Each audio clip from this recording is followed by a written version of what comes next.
اور مسجد کو گردوارہ میں تبدیل کر دیا۔ آج کی تاریخ میں اس مسجد کو مسجد شہید گنج کے نام سے یاد کیا جاتا ہے۔ جب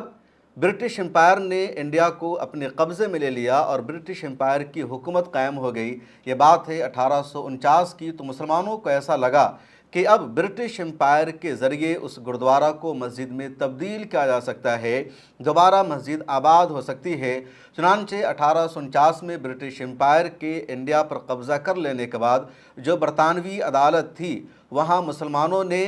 انصاف کی امید لگائی، عدالت کا دروازہ کھٹکھٹایا۔ اس مسجد کے ان دنوں متولی ہوتے تھے نور احمد خان۔ انہوں نے برٹش امپائر میں فریاد لگائی اور کہا کہ یہ جو گردوارہ ہے پہلے مسجد تھا، مسجد کی دیواریں موجود ہے اور اس مسجد کو سکھوں نے گردوارہ میں تبدیل کر دیا ہے، اس لیے عدالت کے فیصلے کے ذریعے مسجد کو واپس بحال کیا جائے اور گردوارہ کو کالعدم قرار دیا جائے۔ لیکن برٹش امپائر کی عدالت نے لا آف لمیٹیشن کا حوالہ دیا اور اس گردوارہ کو دوبارہ مسجد میں تبدیل کرنے کا فیصلہ دینے سے انکار کر دیا اور کہا گیا کہ جو ابھی گردوارہ ہے وہی رہے گا، اس کو دوبارہ مسجد نہیں بنایا جا سکتا ہے۔ مسلمان اس مسجد کے متولی اور دوسرے لوگ لگاتار عدالتوں کے چکر کاٹتے رہے لیکن ان کو کامیابی نہیں ملی۔ اس کے بعد آ گیا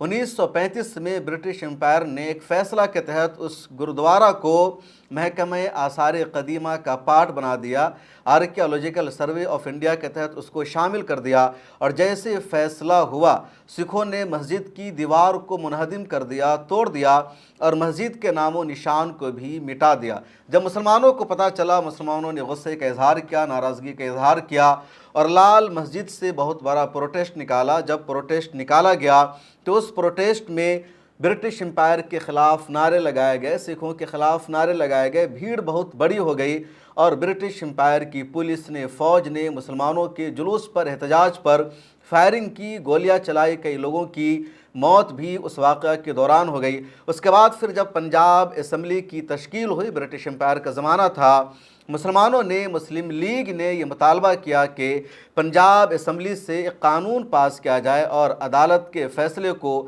قانون کے ذریعے رد کر دیا جائے، لیکن محمد علی جناح نے پنجاب اسمبلی کے ذریعے پاس کیے گئے قانون کو رد کر دیا اور کہا عدالت کا جو فیصلہ ہے وہی رہے گا۔ اگر ہم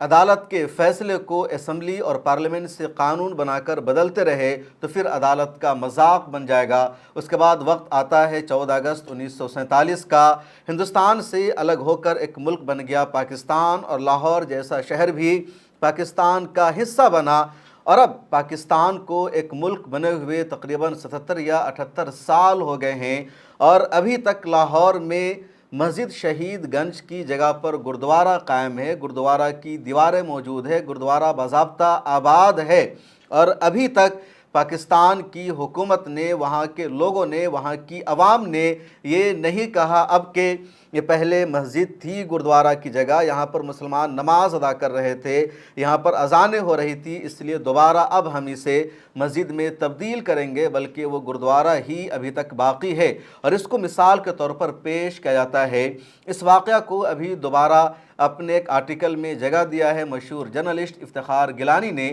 دوائر پر ان کا آرٹیکل شائع ہوا اور انہوں نے یہ پورا واقعہ نقل کیا ہے کہ کس طرح ہوا۔ اے جے نورانی کا حوالہ دیا افتخار گیلانی نے اور کہا اے جے نورانی محمد علی جناح کے بہت ناقد تھے، لیکن اس واقعے میں وہ تعریف کرتے ہیں محمد علی جناح کی، اس شخص نے مسجد کا استعمال نہیں کیا اپنی سیاست کے لیے، مسلمانوں کو اس نے مسجد کے نام پر بھڑکانے کا کام نہیں کیا۔ یہ واقعہ ایک مثال ہے کہ جو عمارتیں اب جس اسٹیٹس اور پوزیشن میں ہیں اس کو اسی حال میں باقی رکھا جائے، اس کو تبدیل نہ کیا جائے۔ اگر یہی سلسلہ رکھا جائے باقی کہ پہلے وہاں پر کون سی عمارت تھی، اب کیا عمارت ہے، اور آج سے 400 سال پہلے یا 1000 سال پہلے وہاں جو عمارت بنی ہوئی تھی، یا جو